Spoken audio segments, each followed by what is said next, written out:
Our patient today is a 49-year-old man with a past history of variceal bleed and portal hypertensive gastropathy. His primary complication of portal hypertension now is refractory ascites. He's requiring large volume paracentesis every week despite maximal medical therapy. That's 200 milligrams of furosemide a day and 200 milligrams of aldactone. He's had no episodes of portosystemic encephalopathy. His MELD is 12, his sodium MELD is 15. He has thrombocytopenia, and for that we've transfused him. His MR demonstrates a small shrunken liver surrounded by a large moat of ascites with a patent portal vein and massive splenomegaly. So we've laid out our procedure table, everything in stages for the procedure: contrast syringes, saline, our puncture needle, our introduction sheath.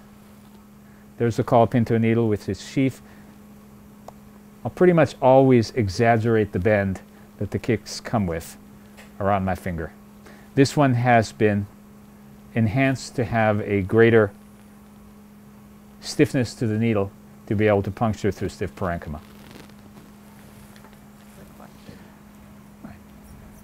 So we have our guide wire down the inferior vena cava. We're going to dilate in advance of the outer sheath.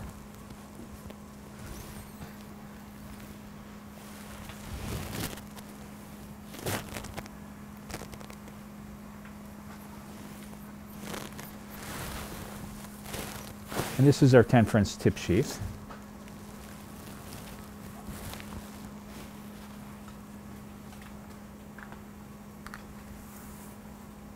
All right, let's open our field to show us a little bit more to the right.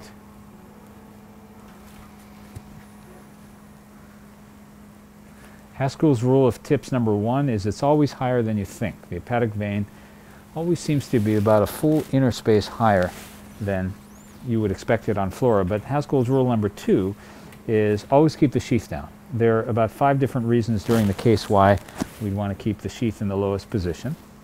And one of them is not to lose access while we're taking out the dilator. Later on, it's in order to assure that we can deliver our stent graft and our balloons, etc. At this point, we have the sheath in the inferior vena cava. Have we zeroed our transducer? Can we re-zero our, which is now open to air. I have that at atrial level. Okay, so our transducer is zeroed to air. We're on a CVP scale. I'm going to fill its chambers with saline. I will be prepared to measure our atrial pressure.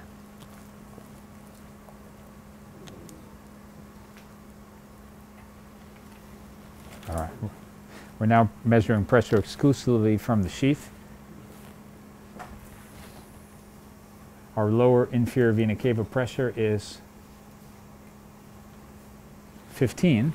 And now we're going to leave the wire down and back the sheath up into the atrium, which is just off camera, which is fine. I know by the distance of where we're at, and we'll see what our initial atrial pressure is. His echo was normal. His ejection fraction was 50%. And yet we have an RA pressure of 14, which is surprisingly high. So that certainly reminds us that we want to keep our pressures, our infusion and fluids low, because we'll be increasing the atrial pressure by increasing the preload through the portosystemic shunt. So it's always a reminder to me to work with my sedation and anesthesia colleagues to make sure that the fluids are kept at low rates, and also we'll be assuring that he gets some diuresis as part of this procedure as well.